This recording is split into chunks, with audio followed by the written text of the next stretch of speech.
আওয়ামী লীগের রাজনৈতিক মৃত্যু হলেও চরিত্র বদলায়নি। এখনো তারা দেশের বিরুদ্ধে ষড়যন্ত্র করে চলেছে, অভিযোগ জামায়াতের আমির ডাক্তার শফিকুর রহমানের। এদিকে পৃথক অনুষ্ঠানে শ্রমিকের বেতনে বৈষম্য না রাখার আহ্বান জানিয়েছেন দলটির সেক্রেটারি। সকাল থেকেই বাংলাদেশ জামাত ইসলামীর কর্মী সম্মেলন ঘিরে ছোট ছোট মিছিল নিয়ে সিলেট নগরীর আলিয়া মাদ্রাসার মাঠে সমবেত হয় হাজারো কর্মী। কারো হাতে পোস্টার, আবার কারো হাতে ব্যানার। বৈষম্যহীন বাংলাদেশ গড়ায় জামাত ইসলামের মূল লক্ষ্য উল্লেখ করে জামাতে আমির বলেন, দেশের মাটিতে আর কোনো অপশক্তি মাথাচাড়া দিয়ে উঠতে পারবে না। এখন তো বাংলাদেশের মানুষ শান্তিতে আছে, কিন্তু এই শান্তিকে বিঘ্নিত করার জন্য দফায় দফায় চেষ্টা করা হচ্ছে।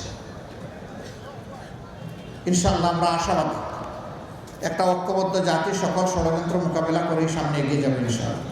এ সময় আওয়ামী লীগের সমালোচনা করে জামাতে আমির বলেন, আওয়ামী লীগের রাজনৈতিক মৃত্যু হলেও তাদের চরিত্র বদলায়নি।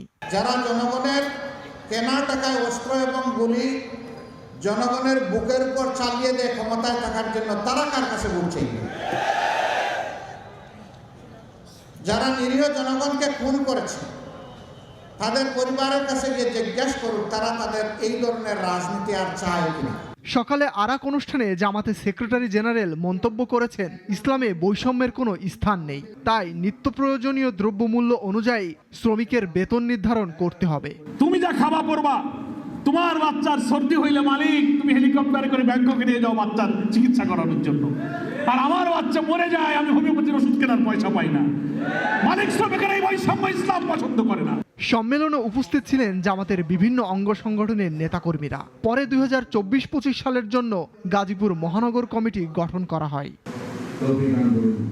ফজলে রাব্বি, নাগরিক, ঢাকা।